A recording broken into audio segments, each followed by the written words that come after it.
between me and Adam, who would win in a war? What kind of war?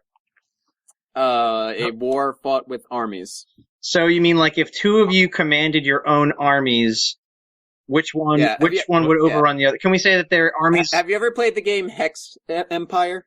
No, but so you're saying like you each have an army that's in equal number and ability, like. What's my real life charisma score? 10.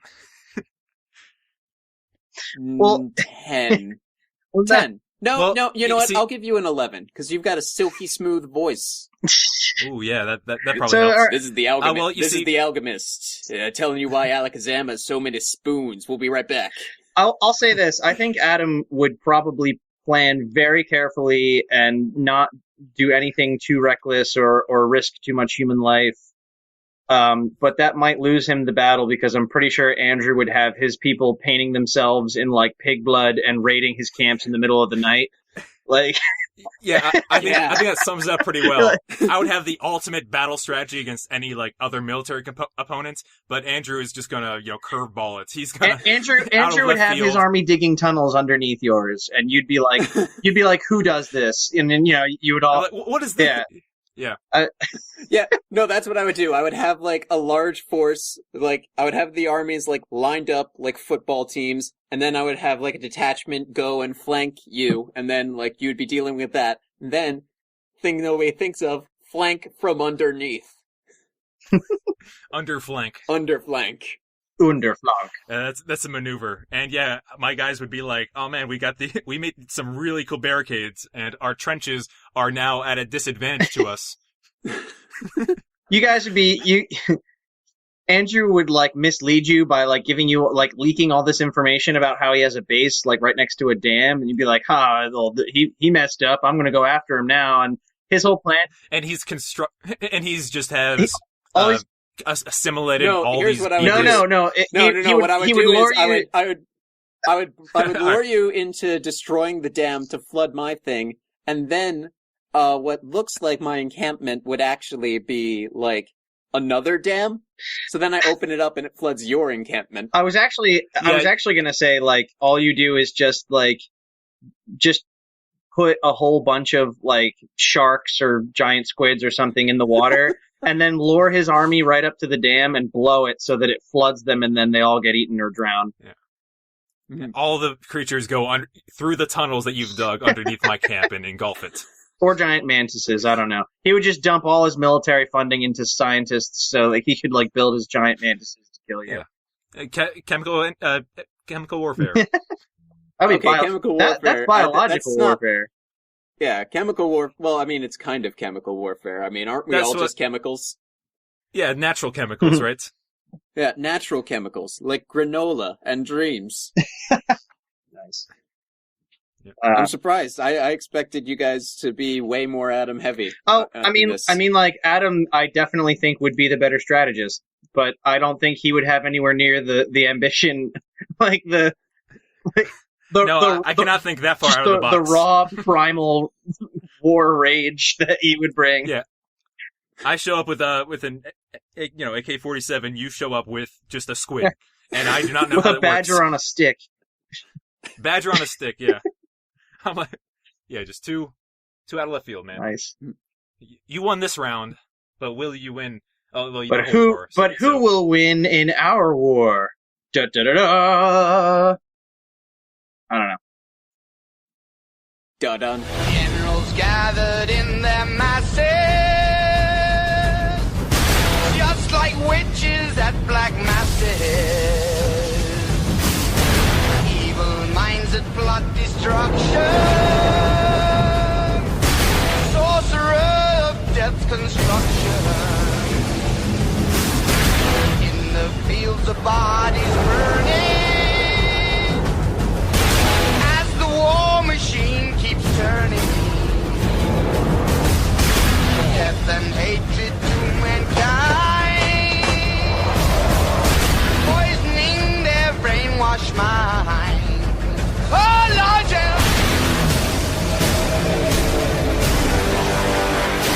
Alright, hey, welcome to John Brott, the Group Riding Machine. This is the podcast that takes 3 original characters and creates a 3-act story.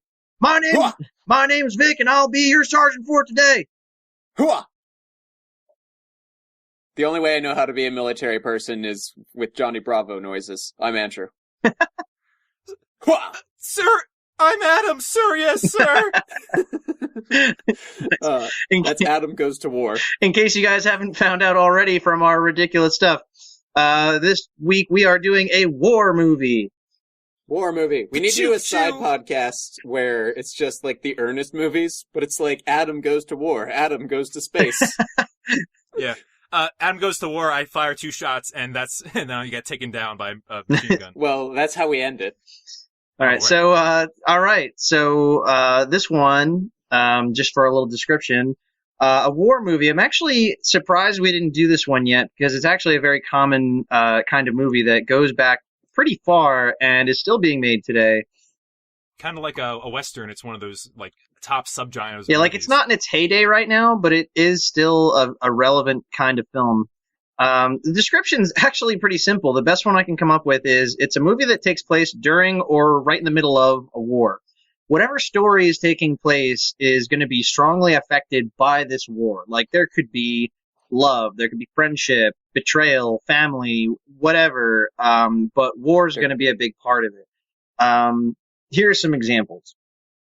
Saving Private Ryan, Platoon, Full Metal Jacket, American Sniper, Hurt Locker, Inglourious Bastards, Schindler's List, and Patton. The list goes on, but I just picked a bunch that I thought would be easy to recognize. Interestingly, those are all movies about American wars. True. Yeah. Doesn't have to be an American war. Right? Would you count Live, Die, Repeat? That is a good question. If you go by the description that I used, then, yeah, I mean, it could be. Also, I'd love to point this out for a moment. A friend of mine said that he listened to our podcast for the first time recently, and he said he really liked it. I was like, oh, well, thank you. It means a lot to me. He said, when we described the genre, there were 1 or 2 little things that he said we may not have totally nailed when we described it. And I said, hey, there are probably a bunch of times that we don't describe it perfectly. That's kind of why we want you to tell us, like send us a message or something and be like, hey, I think you might have gotten this a little wrong, if our description of a war movie is not accurate, let us know. Yeah, no, I feel like that was playing it pretty safe, honestly. Yeah, no, I mean, like, I try to play it safe. I feel like there are going to be times where we're maybe not perfectly on point. But I mean, that's okay. We here at GenreBot know that we're not total experts on this kind of thing, but we're, just doing our best. I've said before, genres are baby elephants. They're gray and fuzzy. All right. So in this case, a war movie, if you look at the list, I mean, they're all pretty consistent, right? I mean, there's all kinds of different stuff going on, but war is kind of a really big part of whatever's going on. A lot of them try to be very historical. They try to focus on a particular war and try to be kind of accurate, for that. Others are not. You look at Live, Die, Repeat. Yeah, that whole movie is about a war. I mean, there's all kinds of sci-fi stuff going on, but it is very much war focused. A lot of it takes place on the battlefield, so. Dialogue between soldiers and, commanding officers, ranks, and all that kind of stuff. Battle. Absolutely. Yeah. So yeah. So that's pretty much it. How about that list? Have you guys seen any or some or most of those movies? I forget most of the list, but yeah, I've seen films before. I mean, a few of them, and I'd like to also say Starship Troopers. Right? I like that one. Oh man, I guess it could be. I mean, it's a war film. Oh, I've got another one. Okay. Mulan. Yeah. Mulan? Yeah. Oh yeah, sure. Definitely. I'll give you that. That might be the best war movie montage. Yep. Well, it's got like the boot camp scene. It's got the same format, battle scenes. Sure. I'll give you that. Yeah. So, I mean, so we're making it a bit of a loose description, because some people will say, no, a war movie has to be like, we might run into the historical fantasy problem of, what era is this? Yeah. What war are we fighting in? Well, I guess we'll find out. I'm excited because I decided to take inspiration from a series of books I read a few years ago that I think fit this genre very nicely. But before I go any further, let's go to our next segment, characters. Character time. Yes. So this is the part. TikTok. This is the part where each of us present an original character. We have created these characters without telling each other about them, and here we go. So I pick who goes first. I pick Andrew. All right. My character is insert region appropriate name here. Wow, you really played it safe. Yep. You didn't pick a name? All right. Well, that'll happen. So how old is insert name? Insert region appropriate name here is like sort of young, early 20s-ish, I'll say. Okay. He has extensively studied the tactics of Genghis Khan and wants to use them to become a respected military commander. But right now, he is a private trying to rise through the ranks. Or whatever the equivalent of private is in whatever part of the world your guys come from. So hold on. He studied Genghis Khan. He's early in his military career. And what did you say he wants out of life? He wants to be a general. He wants to put all his Genghis Khan knowledge to use. Nice. The bow and arrow was once the pinnacle of weapons technology. With it, Genghis Khan ruled all of Asia, from the Pacific to the Ukraine. Now it's my turn. Nice. Iron Man, right? Yeah. Raza. Very cool. Cool. All right. Yeah. Not bad at all. I mean, you sound surprised. I am. Well, I would like to thank you for being adaptable with this guy. Well, it was going to be another singing squid, but I changed. I mean, I'll be honest. We already got our squid quota for the episode. Your character, I think, is going to do just fine. You'll see what I mean. Adam, you're up. Oh, okay. I see. I see a pattern in the sky. Okay, so my character is he is a a mercenary veteran. So he's a veteran that has taken up mercenary work, or he was a mercenary and now he's not. So he's kind of a mercenary who got pretty old for the job. Oh, okay. So yeah, kind of by old for the job, probably the 50-something.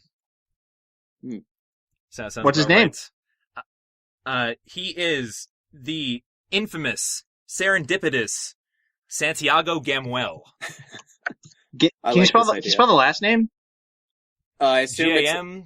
G-A-M. W-E-L-L. Yeah, like Samuel Tarley. Yeah, or some guy in Robin Hood. Gameuell. W-E-L-L. Oh, okay. Very straightforward. Santiago Gamwell. Nice. Yes, he's a very very flamboyant dude. He's got a penchant for drinking. He's seen a lot of stuff in his days, but for some reason he's always he's always cool in the face of danger. Does he have a white beard and an eye patch? I would give him a white beard, not the eye patch. Okay. I'm picturing Ron Perlman for this. Ron Perlman would probably be the right vibe for it. Yeah. Yeah, a Ron Perlman type. Just, he's got all this experience, all this military knowledge, but he almost handicaps himself by drinking. Like, he laughs in the face of danger, but, and he's gonna tight knot. Tight knot? Okay, he's good in like a pinch. Yeah, I was thinking like if you're untying a knot and you're doing it wrong, you get pinched. So what is he? I think the more you talk, the more confused. No, I got you. Santiago Gamwell. He's a veteran, and when I said mercenary, back in the day, he fought for whoever was paying him the most. That's right. He would change sides in a fight if there was a bigger price to be paid. He's a former mercenary. So like no loyalty to any country. No loyalty. He will be paid and spend it mostly on booze. Man, all of it. This story is going to write itself, guys. Because I'm pretty sure you guys wrote characters that just go perfectly with what I came up with. Well, what did you come up with? I'll be honest, I got a little jealous because I always play it safe, and I told you guys specifically, don't worry about the time period or whatever, like just Time I Wars? said just make it whatever and we'll make it work. And then I thought, well, wait a second, this is my episode. I can take control of that. So, my character, and by the way, this, well, I'll explain where I got the inspiration later. I'm on the edge of my seat. Say your character now. My character's name is Special Agent Adelard Muller. He is 31 years of age, and in an alternate reality in which the Nazi scientists of World War II had much more success with their experimentations, Muller was selected to be a part of an elite group of soldiers that would test their new war technology. Muller was given a serum injection that made him appear to be much stronger. He ran faster, and he even could recover from being shot with a bullet. But he was warned to keep any side effects that he would have in check, including rage or a hyperactive ego. Regardless of the risks of this new serum, he was made the leader of this team. It consisted of 3 other members who I did not name. I figured we could have fun with that. One of them has an actual working jetpack. One of them has seemingly impenetrable armor. And one of them has a rifle that seems to fire some sort of energy that never depletes. And the Nazis called this team Untergang, which translates to doom in German. So was the book that you read Captain America? Yeah. No. You made the Red Skull and his Howling Commandos, basically. I realize that there's some consistencies with that, but it is distinct because you made the Winter Soldiers. It's basically like it's not quite like he's a super soldier. Like he's strong, but he's not like he's not as like super powered as Captain America. And Captain America has like no side effects. This guy is gonna have almost like Bane problems where he's got like roid rage. Roid rage, like got it. Oh, so he's got almost like a berserker. Yeah, he's gonna be like unbalanced. He's gonna have to always keep himself in check. And the team, they're not super soldiers. They just have cool technology. Like it's just them saying, "Hey, our scientists came up with this cool stuff, and we're gonna try and use it out in the field." So this is the team that tests them.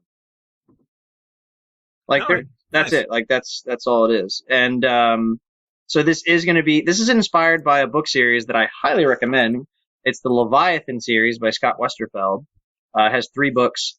It takes place in an alternate World War I where there are these 2 different kind of fields that took off. It's diesel punk, so like the Nazi, or not the Nazis, like the I forget what the side was called, but the one side with like Germany and everything, they had like these giant machines that like picture like stuff that the Empire would have in Star Wars. It looks like something that could be practically built with like sheets of metal and stuff. And then like Darwinists went crazy with like genetic research, and they have all these really like crazy, like there's an airship that's actually like a whale that they engineered to like produce helium inside itself, like so much so that it could fly. Or I don't remember exactly. I read it years ago, but it was really cool. So yeah, but it was like it actually had accurate World War I stuff in it, but it's like, oh, what if they had all this ridiculous technology? So that's sort of what I was thinking when I came up with this. Diesel punk is like is steampunk's like biker cousin who doesn't follow no rules. Yeah, it's it's all about time period. Like if it was futuristic stuff, it would be like cyberpunk. But... Oh yeah, so you made a futuristic in the past, like so now by touching upon that stuff, we can now go anywhere. Kind of. I mean, if somebody said like, "Oh, my guy's from the Civil War" or whatever, I'd figure, oh, well, then we'll just throw time travel into it. But it doesn't have to be, because you guys did not really make it. Your characters are not really tied to a time period, so we could just call this alternate World War II. Unless you wanted to say like, oh, they also invented some sort of time machine by accident and they got thrown somewhere else. I don't know. Nah. Yeah, let's take World War II. You know, but let's reel back. You know, your character's pretty wacky. I don't think we need to bend our characters' backs to get to yours. All right. Oh, you mean your character that you were afraid to name? Oh yeah. Speaking of that, I came up with the name. Okay. It's who is it? Oh, here we I go. sent it in the chat. It's Tom Yu Jin, after Genghis Khan's birth name, Temujin. Oh, cool.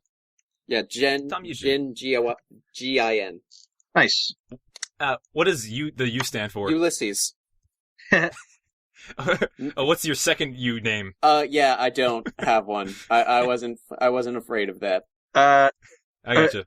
I can picture a scene where Santiago Jones or whatever his name is Gumwell. like, oh, your last Gumwell. name's Jin? We're gonna get along just fine, Morty. Yeah. We're gonna. Nothing makes me more jazzed up for war than having a guy on my side named after a favorite drink of mine. Just like my battle with Tony Whiskey. I think one of my favorite Rick lines is when he's like, "Come on, Morty, we got to go to the Pentagon. I mean, you know, not the Pentagon, the lame one here on Earth." Great. All right. So now that we have our characters, it's time for story time. This is the part where we take our three characters and put them together in a big pot and drink them up. Yes, the part we sit around the campfire and sing our campfire eat our song. rations by. Yeah, we dip our rations in and sing CAMPFIRF song. No, so we're gonna make something out of this. So going back to our description, remember the war has to be a big part of this. So it's World War II. Figure. And I like to put World War II in quotes because of our combined historical knowledge, which is not that big. I'd imagine. I would say that the three of us put together would have an average amount of knowledge about World War II. I do teach next door to a history teacher. So you've heard through the walls? I've heard a lot. No, there's no walls. You just get knowledge through osmosis. No, there's no walls. In my classroom is actually just a sectioned off. I know it's between the Maxes and the. No, if you would listen for 5 seconds, my classroom has no walls between me and the other classroom. It's just corners of the library sectioned off with partition walls. So I guess you do have some.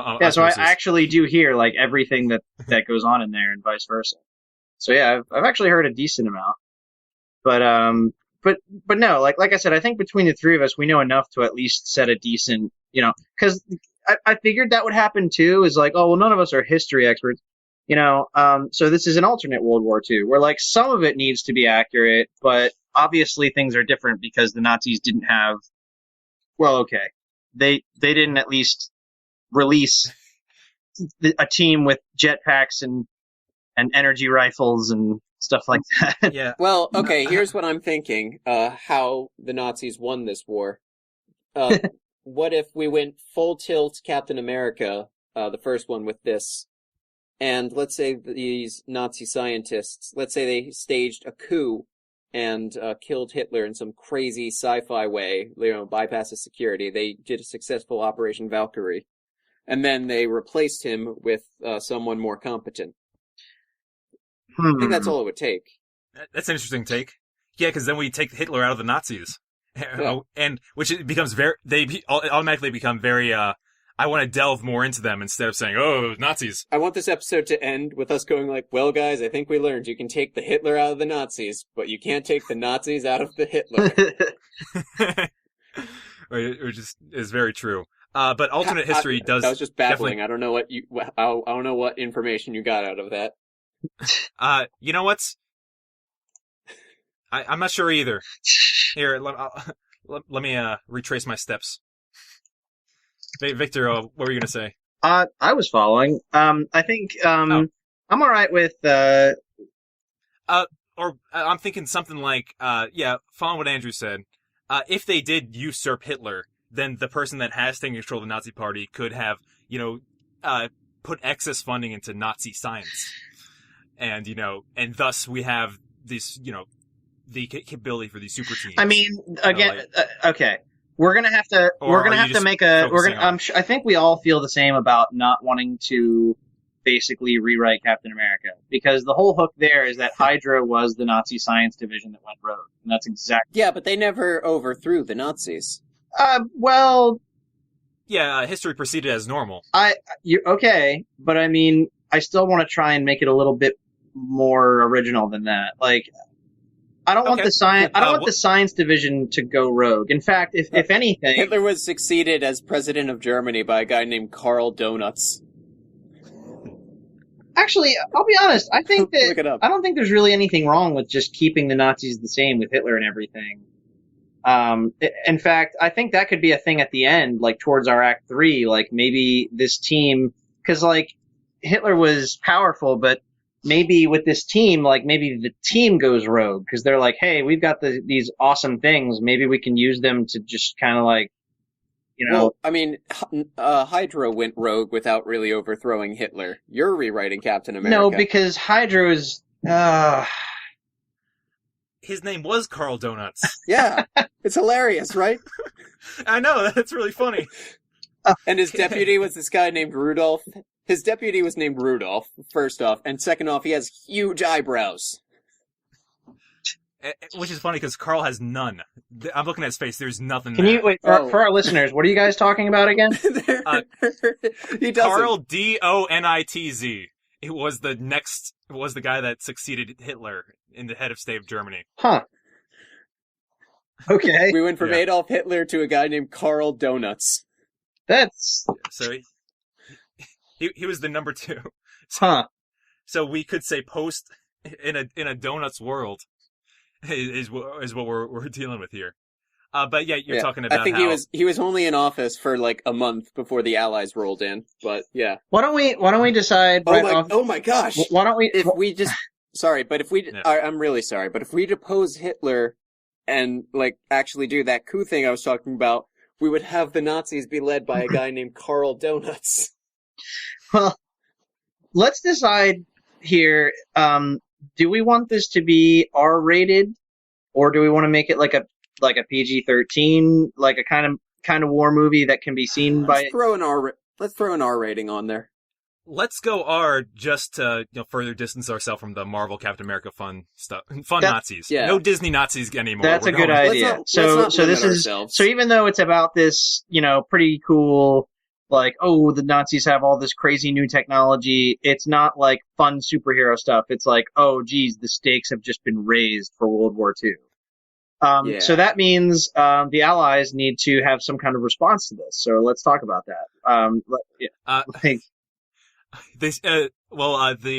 The German team should win a battle or two, and the U.S. has to avenge those losses. Yeah. Okay, if we depose... Okay, there's one thing that I want to say completely hinges on Hitler. Again, none of us are history experts, but I think if we keep Hitler in, they betray the Soviet Union and start marching on them for Lebensraum. And if they don't... If they get rid of Hitler, the Soviet Union alliance is maintained, and that would be very advantageous. I thought Russia was on our side in World War II. Well, they started out on the Axis side. Okay, so that's right. Splitting up Poland. So you're saying that in this alternate timeline, that doesn't happen? Yes. Germany marched into Russia to take it out, and the Russian troops managed to keep them away until winter, at which point they were starved out. No. Okay, so that's the event we're changing? Yeah. I'll say if maybe either Hitler decides not to invade Russia, or he's replaced by Karl Donuts, who decides not to go into Russia. But in any case, they don't invade Russia. That alliance is maintained, and I'm thinking it might be more dramatic if they send this team over, and they manage to do better, and they actually do take Russia. Yeah, I guess. Yeah, this team is is our addition to the story. Yeah, so let's look at the team a little bit closer, if you ask me. So We've got what's the name of your special agent, Delar? It's here. Hold on. Let me put it in the chat here. Because I wrote down Delar Muddle. It's. Oh no! Wait, hold on. Oh, Adelard. Adelard. That's a vampire name. So Special Agent Mueller and his team of and his fearsome foursome. Well, it's here. Allen Commandos. It's Untergang. That stands for Doom. Doom. Yeah, Untergang is pretty cool. So we got a guy with a jetpack, a guy with armor, and a guy with endless missile, He just has a rifle that never needs to reload. Why doesn't Mueller have all three of these? Well, because the way I pictured it, these are things that back in the 40s or 50s they would have actually, they probably would have actually thought these are useful things to have. Like, oh, hey, what if our soldiers had armor that could be shot so they're all soldiers. So the one with the armor still has a standard rifle or whatever, but these are all prototypes. So they want them Adam, each. it's because if Mueller had all of them, Victor would be ripping off Iron Man. Well, no, because I'm trying to think of it practically. They're all prototypes, so they're just testing them. Yeah, and it makes sense that you would want a squad, a team of trained soldiers to each one has one of these. They do the missions that no one else could because they're too dangerous. Right, they're kind of like a suicide squad. Now, the jetpack dude, he can do some types of reconnaissance that would be a lot harder. He can zoom up in the air and see people coming from really far away, and then just jump back down and tell everyone instead of a jet having to go by and send. What's the that's cool. What's the German word for zoom? Because I'd like if all their names rhyme with zoom. Zoom? Zoom, because they're Team Doom, right? So when you translate it all sounds like... Okay, hold on. Let me see. The jetpack guy's zoom. The armor guy would be... endless ammo guys, boom. In German, zoom is just zoom. I mean, it can't be that old a word. Boom is just boom. Oh, man. I don't know what sound is for armor. Well, you're also coming up with nicknames instead of names. Like Special Agent Mueller or whatever is still just agent. I don't know. Yeah, what about... I don't know. Unless you want to give them each code names, that could be cool. Yeah, code. That's what I was thinking. Cool code right. names, just because. Yeah, Top Dog is more fun than. I've got my translators here, so give me some words to name them, and we'll come up with a cool sounding one. I already came up with a real name for the energy pistol guy, at least. What is it? It's Joseph Glockner. Glockner? What's that mean in German? It's just a German last name I found him behind the name, but it sounds like Glock. Yeah, that's pretty cool. We could just call him Glockner. All right, hold on. Yeah, so I think we're going cool. Just awesome last names. All right. Actually, there's a little oh gosh, I'm forgetting the word for it, but there's a little 2 dots over the O. That's okay. Umlaut. Umlaut. Yeah. Hmm. Okay, so Glockner, the armor guy. All right, what's I can't think of a cool word for armor. Armor guy. Armor in German is. Armor. Oh, dude, look at this. Oh my gosh. Jaeger is a last name in German. The armor guy needs to have the last name Jaeger. Dude, armor in German is that Rüstung. Rüstung? Rüstung. Or no, it's Rüstung. I don't know how to pronounce it, but yeah, I don't know how to pronounce the umlauts either. All right, we can call him Jaeger. That's much cooler. Well, no, Rüstung would be his code name or whatever, and then his real name can be Tom Jaeger. Tom Jaeger. Oh no, we already have a Tom. Oh, we do? Yeah. Oh yeah, we do. Whatever. All right, so the one with the jetpack, he needs a last name now. What's another cool German last name? Zoom. What's a zoom? Is that how umlaut sounds? So it'd be Z umlaut O M. No. Let's see. German word for fly. Fliege. No. Soar would be. Could he be Flea from the Red Hot Chili Peppers? The word for soar. equals ST. Soar, yeah, that might work. How about Maurer? Or Rocket. Maurer.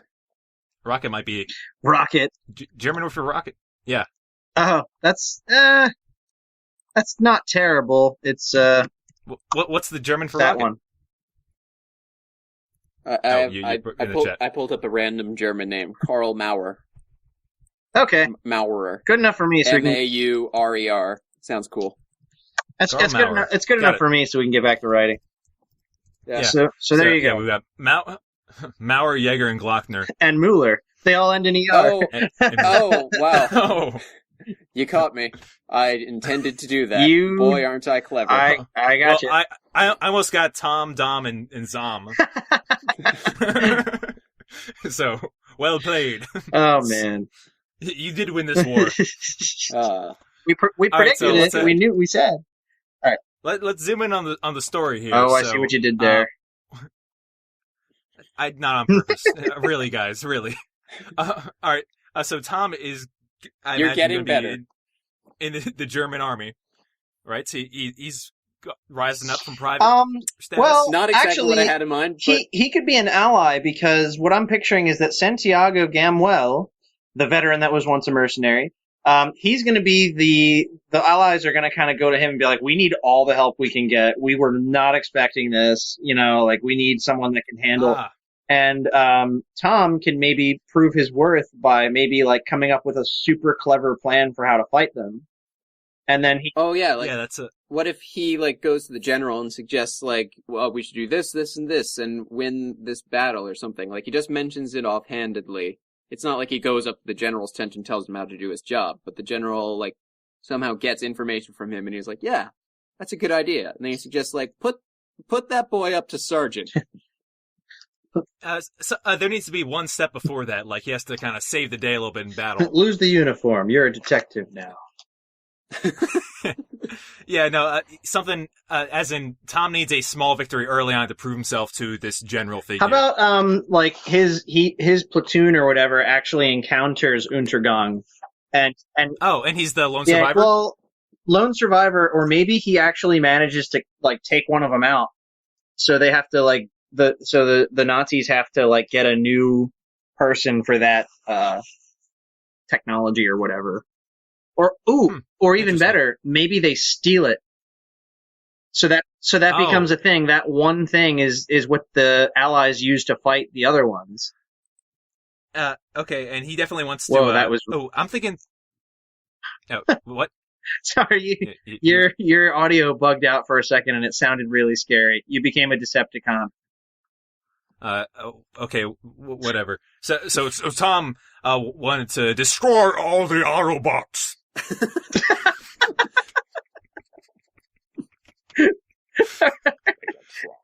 Okay. You'll never win, Adamtron. Okay, so Tom, I'm going to what stab if, you with my truck swords. Yeah. So what if in the in the beginning of it, we have a scene kind of The Force Awakens comes to mind. Maybe Tom is, he's a private, really wants to be a general in first battle type thing, and they actually go up against these crazy, this crazy Nazi squadron of these insane, fighters, and he's kind of, shaken, blown away.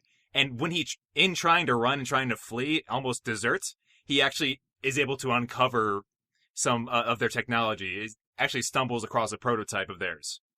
Yeah, and he could relate it to the bow and arrow. The bow and arrow? That's it. I just wanted to bring in the Genghis Khan thing connection. Oh, yeah. Now that'll come into play because now that I say it out loud, it's kind of lame. But yeah, something like that. I'm thinking maybe he should take out the guy with the rifle because he doesn't have any particularly stronger defenses. He just has a better gun. I think he has the coolest name. Yeah, but yeah, you're right. So they managed to get their hands on this endless pistol. And maybe even take Glockner prisoner because that could be good for exposition. Yeah, we can learn about this. Glockner's totally. I can totally see Glockner not talking, and they send in Santiago. Yeah, he's got something. Yeah. But before we get there, okay, so yeah, Tom is able to through in this chaos of the battle, he's able to kind of, almost on like his way out, like he's trying to get away from it. Comes across Glockner and takes him out. Now, how do you think that goes down? I think maybe he just flanks him. Yeah, like he does something to just incapacitate him or capture him or something. You know what would be a cool move? The Mongols did this thing where they would send out like a very small group of people to face like a larger enemy force. Mm-hmm. I just want to leave that hanging, like that was it. But no, and then they would act like really. I think Then they would act like really scared and kind of lead them away, and then lead them into a trap. Huh. Like a larger force. I definitely think his Genghis Khan like knowledge and know-how. He's kind of like a Genghis Khan fan in the beginning, and then later, as he's rising up in the ranks, he'll start to deploy some tactics like that. Yeah, we want to start him off appearing a little weaker, so that we can incorporate that knowledge later on. Oh, okay. Yeah. So, I was thinking that maybe the Endless Glockner with his this weapon is fighting from far away. And that's the reason why Tom is able to come across him, because he's actually running away from the battle, and he finds this guy who's doing ranged attacks. Sure. Yeah, I mean that works. Like, so. I think Act 1 and even into Act 2 should be a lot of traditional World War II style warfare. But what happens is that the Untergang is just blowing them away. And there needs to be this transition to Act 2 where Tom manages to capture Glockner, which gets him recognized. And then he starts making his suggestions for how they might be able to combat the Untergang. And now they have this rifle. And early, okay. So, just kind of pacing out Act 1. They learn about Untergang early on, and Tom is in a battle, near like mid Act 1. Maybe earlier he's trying to talk to his general about Genghis Khan style strategies, and he's like, "Hey, maybe if we did this instead of that," and general's blowing him off. But then he's in a battle, he's able to take out Glockner, and then eventually they'll start saying, "Hey, yes" to those plans. Well, and I actually think that it would be pretty cool if Act 2 kind of transitioned to more like war-style espionage, where they're like, we need to know more about what they're doing over there. So like Santiago and maybe even Tom, they're like, well, you seem to be smart with this kind of stuff. And they send them to go and investigate. And then it turns into like almost a buddy cop movie. Yeah, well, with Santiago and maybe, Tom. but yeah. If it's espionage, it would be like a small unit. It wouldn't be like they would send Tom's whole unit with them. It would just be like a buddy cop. Like he's by the books and he's off the hook. And then there can be kind of two stories going on, because now the Allied scientists are going to be looking at that gun, and that can replace the Manhattan Project. Instead of making a nuke, they study this gun and try to find a way to use that to their advantage and find some new weapon that they can use. Like a complete matter to energy transmission device. Something that could. Yes. That's cold fusion. Yeah, that's literally our Chekhov's gun. Like that ends up being a thing that like later on becomes the big thing at the end. So that could be kind of the two things. Yeah, they're working on that, and Santiago, he's called. You see him a little bit he definitely has a big intro scene in Act 1 where he's like he's. I know he's untrustworthy, but he's the guy to get.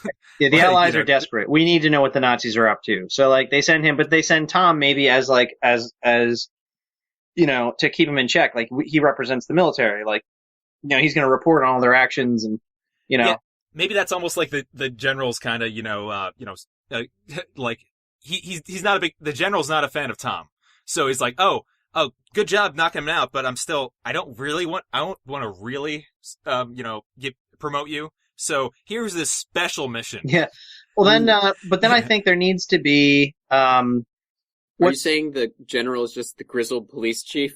But he is the grizzled police chief. Here's the thing, I want Adelard to use the Untergang to go on a rescue mission for Glockner, and they actually get there and break him out, and it's ugly. Like it's like pretty bad. They mess everyone up.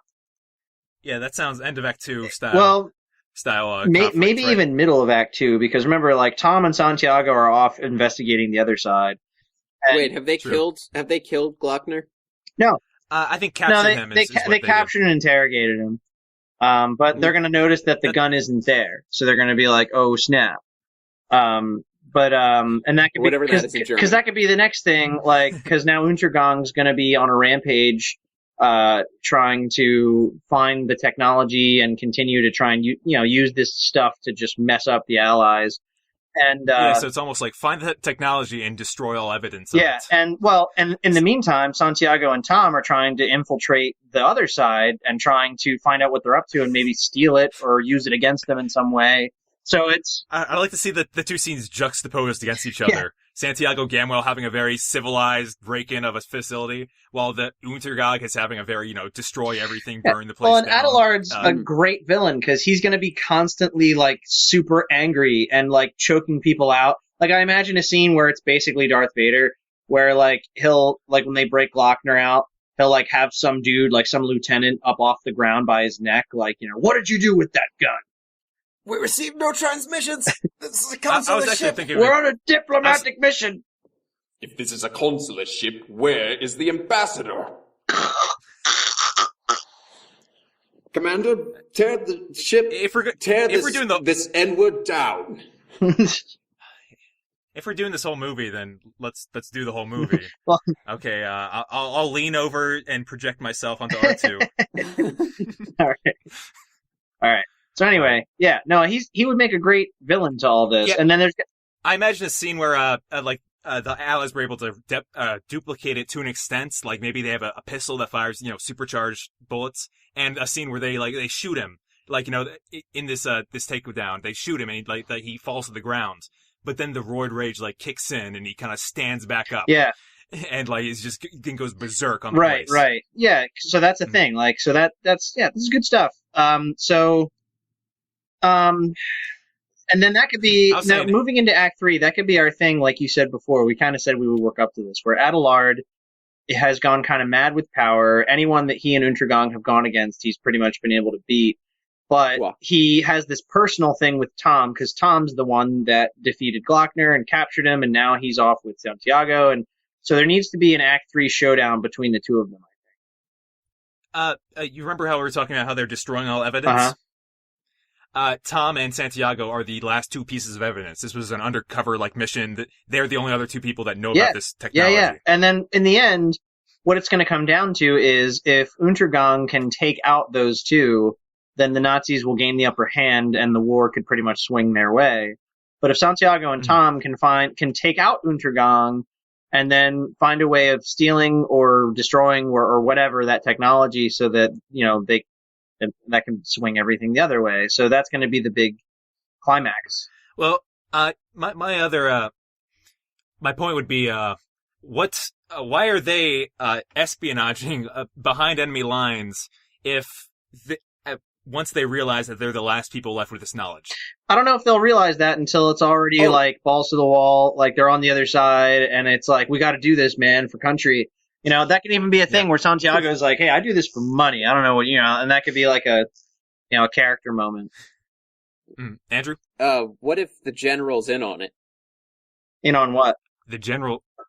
What if the general is sympathizing with the Untergang? They bribed him, or they have... they bought him. They have a hostage, or they have his wife hostage or something. Oh, I don't know. That adds another... Maybe they bought him out. I'm just saying that adds a whole nother layer. It's easier to be he just betrayed his country. I mean, I'm not totally against it, because it would add a pretty big twist. And it also leaves that position open when Tom saves the day, and then they promote him to general or whatever. It's King of the Hill rules. You're general now. Oh man, I was pretty proud of that. So that could be it. I like the idea of the general being a traitor. That's a good twist. But let's work out the details of it real fast. Yeah. Did they buy him out, or did he betray the country for ideological reasons? I think he might. I think his thing is probably going to be look, we can't beat these guys. You know, if you can't beat them, join them. You know, we're better off just, like imagine if they can make this technology that's so incredible, imagine what the world will be like when they run the world. You know, like, so he basically tries to play the whole, like, Darwinism, like, hey, you know, survival of the fittest, they're fitter, so I'd rather be on their side. Yeah, and I actually totally not see Darwinism. that as... True story. That's yeah, social as the Darwinism. general... The general is the final survivor of their raid against the facility. And so he sells out like, out the spy mission. Yeah, sells out the spy missions. These guys are the last, because they know that the boy is, and he's like, "Where's the boy?" So yeah, you have that Darth Vader interrogation scene with the general, but to an extent where the general's like, I can help you even more than that. Like he just goes full turncoat, which Santiago is just impressed. Like he's like, wow, they made a general change sides. That's pretty crazy. I've seen some stuff, but I mean, what an a-hole. Yeah, so Santiago, he'll do it for money, but he'll never do it for country. That's the big insult. Yeah. Is the Holocaust still happening? Is what happening? Holocaust, is that still on? You know, not every World War II movie focuses on that. Yeah, but like, is it still happening? I would imagine yes. Yeah. That's a shame. I imagine it still would, because Hitler and the Holocaust kind of go hand in hand. So, yeah. I mean, war movies, let's stop and reflect on this for a moment. War movies are supposed to be unpleasant. I'm pretty sure every war movie focuses on how terrible war is and how it messes everyone up. Like, they don't really get happy endings. Yeah, and the angle that you take with the movie, it also depends on that stuff. Yeah. So, yeah, Schindler's List, war movie? Or is it more of just a trauma than that Yeah, and a lot of war movies, it's like the war part is a backdrop to a more specific story.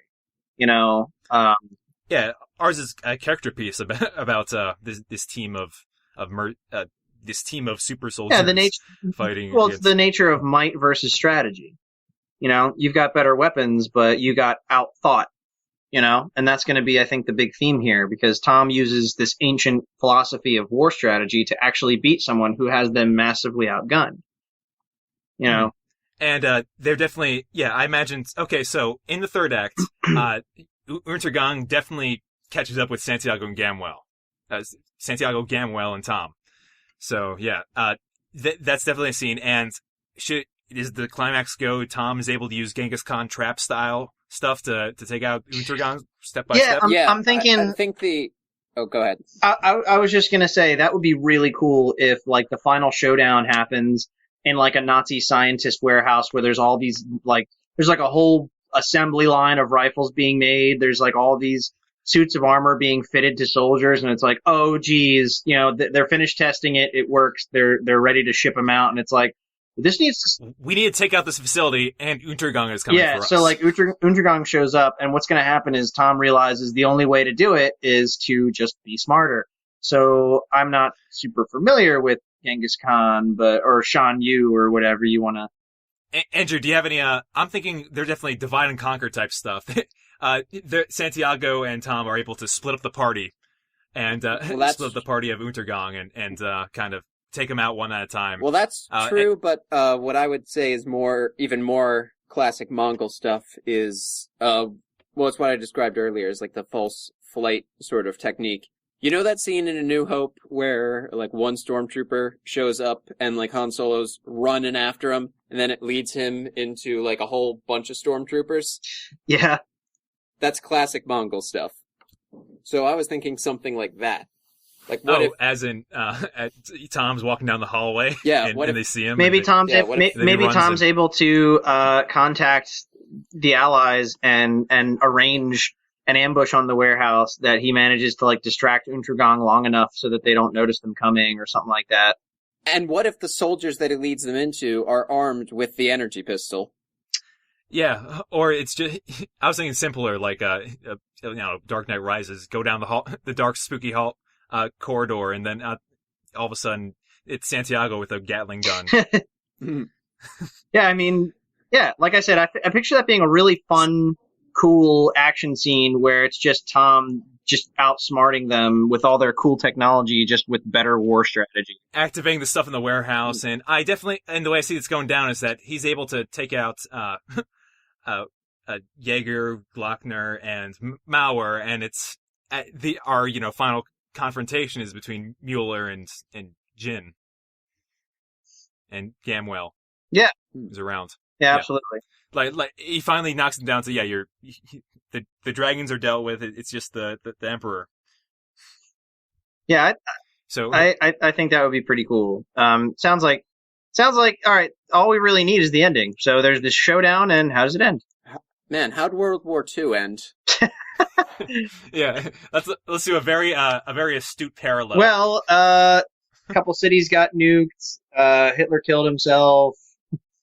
Oh, what if Mueller kills himself? What if he's like, no, I'm not going to give you the satisfaction of winning.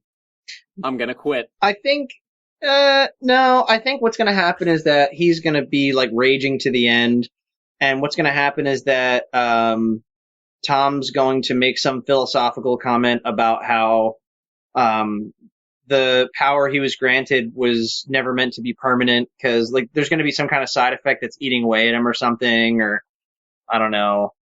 I was thinking, you know what? Would be that would kind of be a great subversion. I'm sorry, I know you already like kind of I know you kind of like suggested something besides this idea, but it's like you can't win, Mueller. You're right. Pop. It's we've been paying this to be like an action espionage. I also don't want to make it seem like any of the Nazis that got really powerful committed suicide. I can think of one. I that's what I'm saying. Like, I don't want to be like. I have something. I have an idea. Okay, you said how this facility they're manufacturing all this stuff. What if one of the things they're manufacturing is this Nazi serum? Is the Mueller the Mueller serum? That's a good name for it. He had a name? The Mueller serum. Oh yeah, okay. So, the Mueller serum is one of them, and they finally, they're cornered into space, and I don't know. I'm just thinking Mueller is able to inject himself with more of it, like a lethal dose, but that also turns him into like a raging monster that will. So it is suicide in a way, but. More kamikaze. I just realized that is a fantastic suicide. I just realized that we are literally writing the ending scene of League of Extraordinary Gentlemen. Honestly, that's what I was thinking. I was going to pull up that parallel, but I'm like, I don't want to be lame and mention that. This movie kind of, I don't know, part of me kind of loves it. This movie has everything, man. Yeah. He says, instead of, it's not suicide, it's kamikaze. And Super injects himself to take out the two of these guys. Maybe. Does he get one of them, or do they just kind of leave? I'm thinking Santiago might not make it. Santiago probably would not make it. It's a war movie. People that you love have to die. I always knew I'd die in battle. Do you want him to go out kamikaze? Like he throws him into like a giant vat of the stuff? Maybe maybe there's some kind of vat of the stuff that makes the energy bullets, and he manages to kind of drag him into it he manages to basically. Oh, now we're making the killing. Iron... No, I was saying the killing joke, with the Joker falling into the vat. Oh, I was saying Terminator 2, and then as he's sinking, he gives a thumbs up. There's so many references in this movie. I was gonna say this is just the end of Iron Man 1. Oh yeah. Jeez. You know what? There's so many references in this movie that I don't think we're actually ripping anything off. We're oblivioning it. Yes. Okay, don't We're doing try. what Oblivion did. Don't try. There's so many tropes that it's original somehow. No, but okay. So all right. I could also see Samuel injecting Santiago injecting himself. Maybe. Sometimes you gotta fight fire with fire. So did you just say Samuel by mixing up Santiago and Gamwell? I said it really fast, man. Like, can you imagine Samuel Tarly with the super soldier serum? Oh, I can read so many books now. All right, so totally wasted. So all right, so that happens. Let's say they manage to get it all taken care of. In the end, I think Tom's gonna get promoted up to maybe not general, but let's say they kind of hint at the fact that he's got a promising military career ahead of him. Or and I don't, like the end of Iron Man 3. well, like this movie doesn't have to show us the end of the war. It's just like, hey, this chapter's over, and then it could imply that, like, oh, hey, there's crazy energy weapons on the Allies' side now. They're probably going to win. Maybe. Yeah, and in this alternate history, maybe having those types of powers on the Allies' side might change the course of history. Maybe this movie calls everyone out on their science knowledge and says, and then that gun technology is what allowed them to create a nuke. None of you know how nukes work. Prove us wrong. Name one. That was my thing. Name one way a nuke works. Yeah, that was my thing. Anytime someone makes an assertion, like, Victor, say what movie is your favorite. Or say what movie is the best. Empire Strikes Back is the best movie. Name one. You can't. I win. Not the best example, but you get the idea. Here, yeah. Adam, make an assertion. This is the best popcorn I've ever had. Name one. One kernel. Here's one kernel, and it tastes like the best. What's its name? You didn't name it. Yeah, you didn't name it. I win. Oh no! All right. I could have called it. All right, guys. I think we did it. And time for the 5-minute. 5-minute limit. Ah! So this is the part. Right. We need the movie in 5 minutes or less. Oh, Go. okay, go. Untergang. Untergang's not bad. But I think Does Untergang really mean doom? yes. Look it up. I'll look it up. I think Untergang is pretty solid. You're not going to run to any other movies with that name. Maybe. It tells you about the force that they're fighting. How about against. the Untergang? Google Translate is translating it as downfall. Ooh, that's just. There's cool. no way. But that's already a name. Hold on a second. It's already a Hitler movie. Well, hold on. When you go English to German and type in Doom, it gives you Untergang. But I imagine different words have different. oh my god, It's a when you press synonym the game. switch button, it does. Oh my god! When you switch it from German to English, it goes from Downfall to Doom. Ooh, That's so I mean, weird. they're synonyms. Because, Well, like, I mean, I imagine. Tell synonyms. Yeah, it's not like a 1-for-1. that's So interesting. What do you think of the Untergang as the name? If it literally does, that's already the German title for Downfall, which is How about- a movie about Hitler. How about something with Untergang in the name, or like Okay. like something like facing Tom versus the Untergang. or like facing the Untergang, or like Facing Doom. Yeah, facing Untergang. I'd sooner say just facing Untergang. how about actually Doom's not bad because that's what it literally means. So if you said like But it's also not a shoot 'em up with zombies and in a like underground bunker with like the fire text. Oh, well, It's not Doom, the video game. but it's even less a movie about Hitler. I just think that just the Untergang I think is a pretty decent title. But that's You the throw the same. V in front of it as a group. No, it's not just Untergang. But let me see what but how would you translate that let me see what the article German? would translate to. Der. Oh, D-E-R. Der Untergang. Der Untergang, which is the German title of a movie called No. Downfall, which won the Academy Award for Best Foreign Language Film in 2004. Well, Andrew, what I'm saying is that movie called Untergang or the Untergang or It's Der Untergang? It's called Der Untergang. So let's just call it Untergang then. Okay, Untergang isn't bad. I'll call it that. That's fine. Okay. I feel like that would get shot down in a real executive studio place Well, if we were actually pitching this. I told you. But let's go with that for No, now. I told you I'd rather put more words around it. Like Okay. All right, let's try out some other words. So we'll. I kind of like settle on- facing the Untergang. That can I'll live with that. facing the Untergang is not bad. All right, facing. I think that's pretty good. Let's stick with that. Okay. Facing the Untergang. Yeah. Hey. Facing Because the that's down- what they're doing. Yeah, facing the downfall or the doom.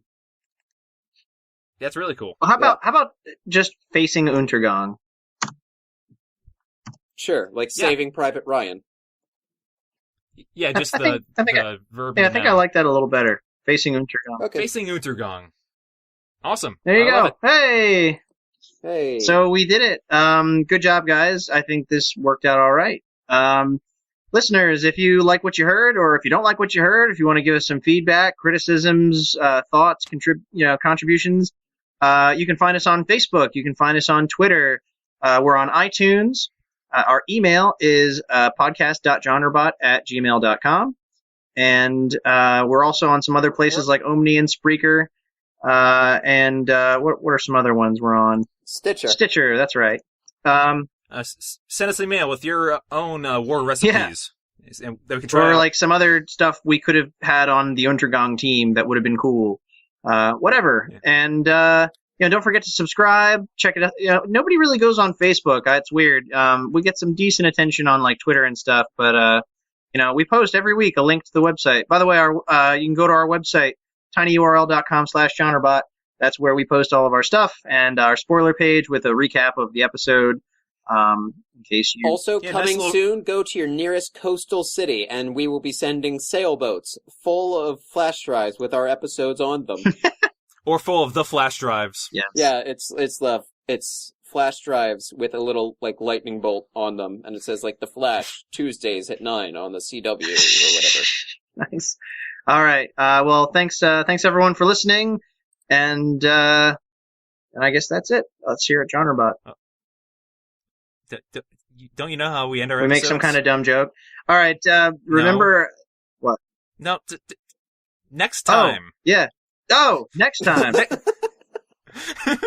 Crap. I'm sorry. Victor, you lovable. Do you have PTSD? Buffoon. I've been, and I was doing so well too. All right. Yeah, you nailed it. My bad. All right. Hey, everyone. So our next episode next week is going to be an Adam episode.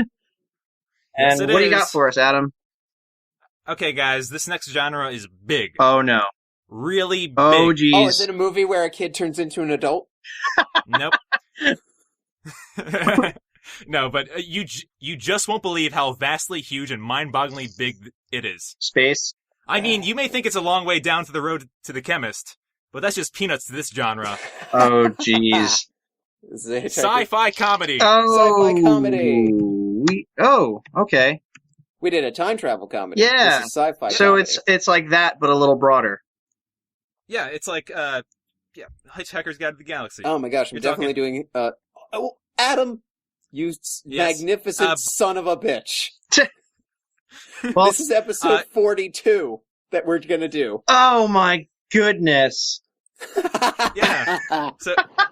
So tune in for as we take to the skies and space and the places between and space. Insert the Last Starfighter theme here. Will we use that joke again? Tune in next week and find out.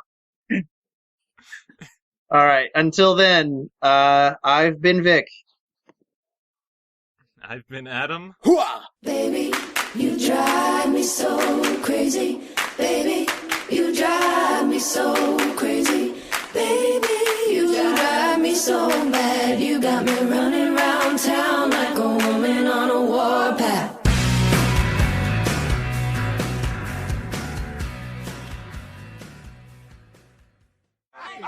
You glorious sons of bitches!